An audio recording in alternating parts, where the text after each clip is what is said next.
Bismillahirrahmanirrahim. Assalamualaikum warahmatullahi wabarakatuh.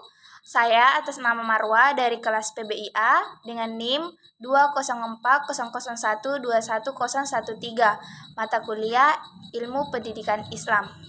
Baik, langsung saja saya akan mempresentasikan hasil kerja saya, yaitu mulai dari pertemuan pertama sampai pertemuan ke-6, di mana pada materi pertama yaitu membahas tentang pengertian ilmu pendidikan Islam. Islam merupakan bagian terpenting bagi kehidupan, khususnya umat Islam. Pendidikan merupakan unsur pokok bagi manusia untuk meningkatkan kadar keimanannya terhadap Allah Subhanahu wa Ta'ala. Karena orang semakin banyak mengerti tentang dasar-dasar ilmu pendidikan Islam, maka kemungkinan besar mereka akan lebih tahu dan lebih mengerti akan tercipta dirinya, sehingga memperkuat keimanan. Manusia hidup di dunia ini awalnya tidak mengenal tentang dasar-dasar ilmu pendidikan Islam saat lahir.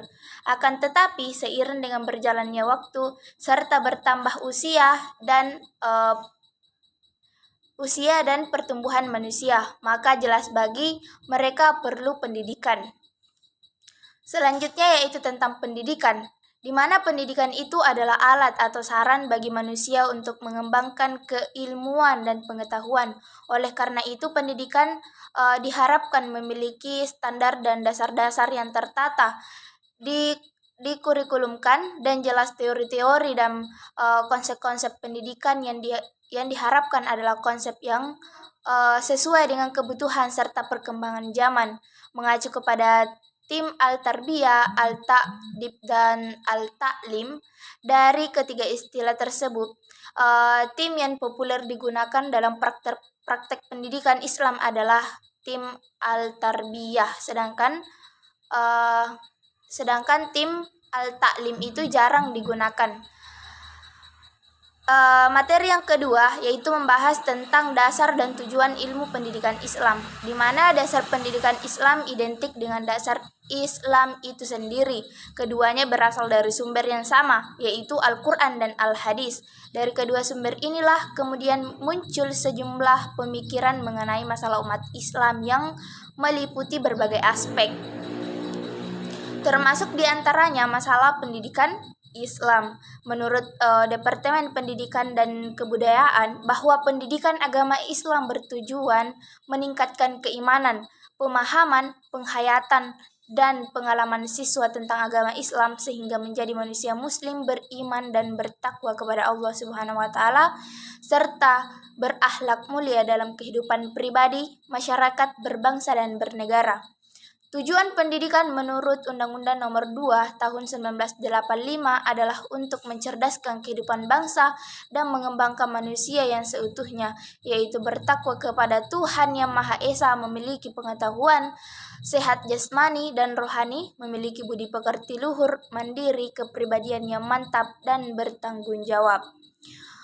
Memasuki materi yang ketiga yaitu membahas tentang lapangan penelitian pendidikan Islam. Metodologi berdasarkan dari bahasa Yunani, yaitu metodes.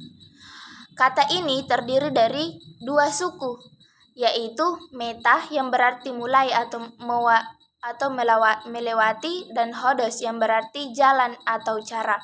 Metode berarti suatu jalan yang dilalui untuk mencapai tujuan. Metodologi adalah ilmu-ilmu yang digunakan untuk memperoleh kebenaran menggunakan penelusuran dengan tata cara tertentu dalam menemukan kebenaran, tergantung dari realitas yang sedang dikaji. Metode pendidikan Islam adalah prosedur tergantung dari realitas yang sedang dikaji, atas asumsi tentang hakikat Islam sebagai suprasistem.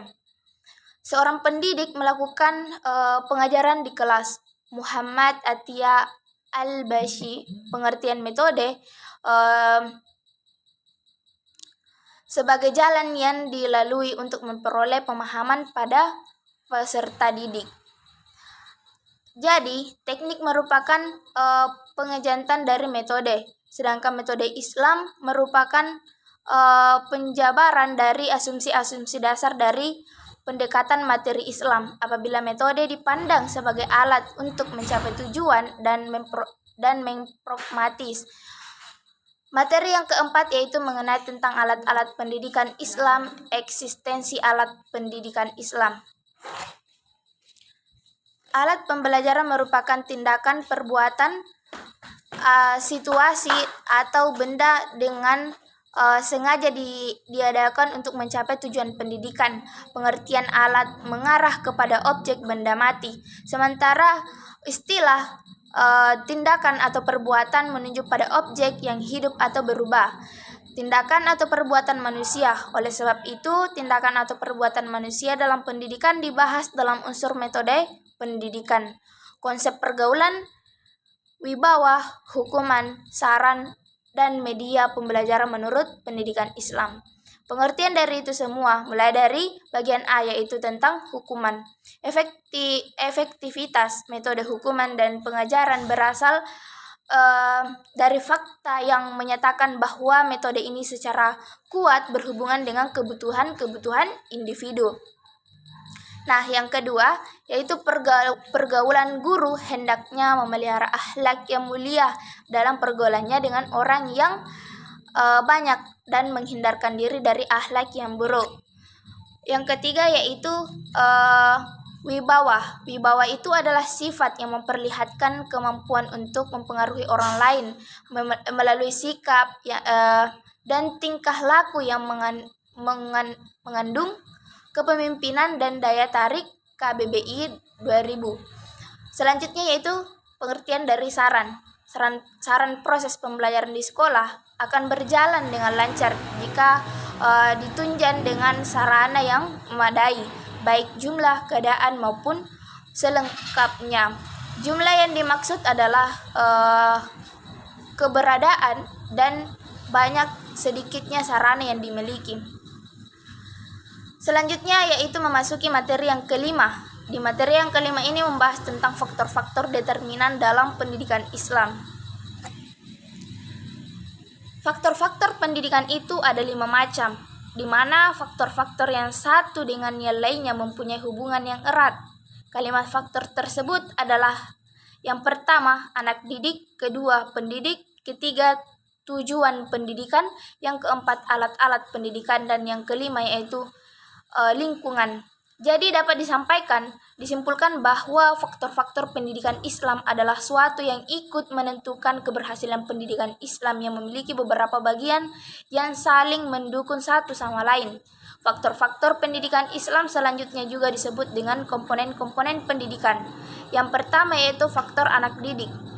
Faktor anak didik adalah merupakan salah satu faktor pendidikan yang paling penting karena tanpa adanya faktor tersebut maka pendidikan tidak akan berlangsung. Oleh karena itu, faktor anak didik tidak dapat digantikan oleh faktor yang lain.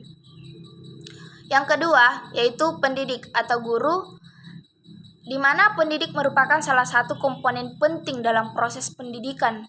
Di pundaknya tentang tanggung jawab yang besar dalam upaya mengantarkan peserta didik ke arah tujuan pendidikan yang diciptakan.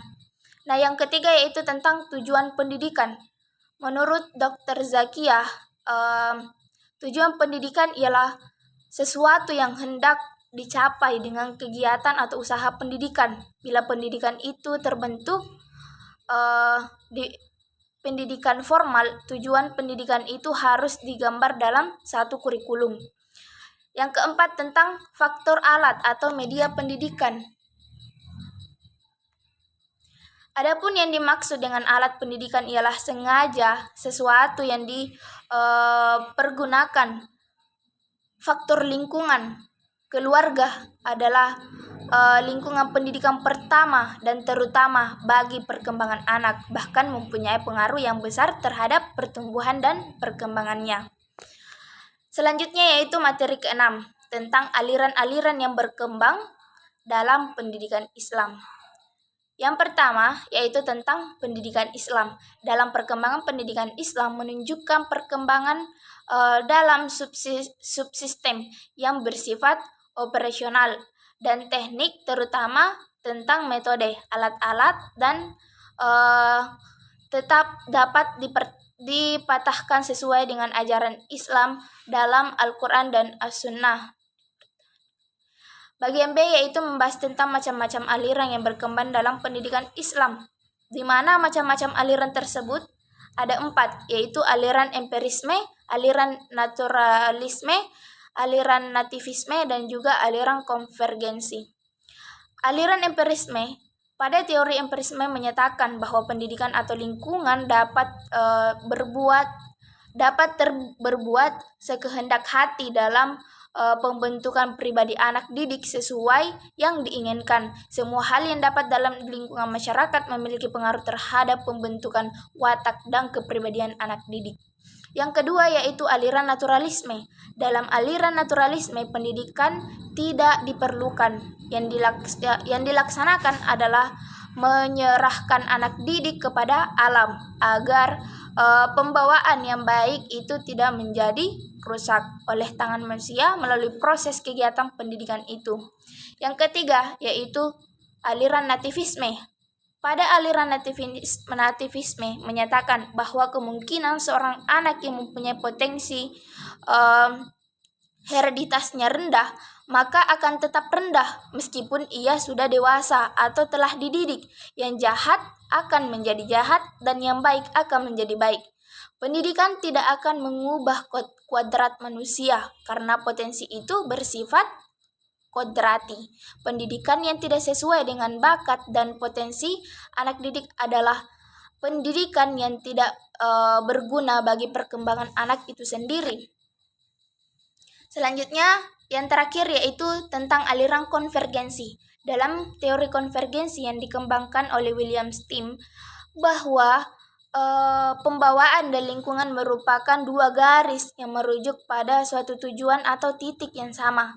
Sebagai contoh dari teori konvergensi adalah tentang kemampuan dua anak kembar yang ketika lainnya sudah dapat ditentukan oleh dokter yang keduanya dibesarkan dalam lingkungan yang berlainan. Mereka akan memiliki perkembangan jiwa dan kepribadian yang berbeda. Sekian dari presentasi saya.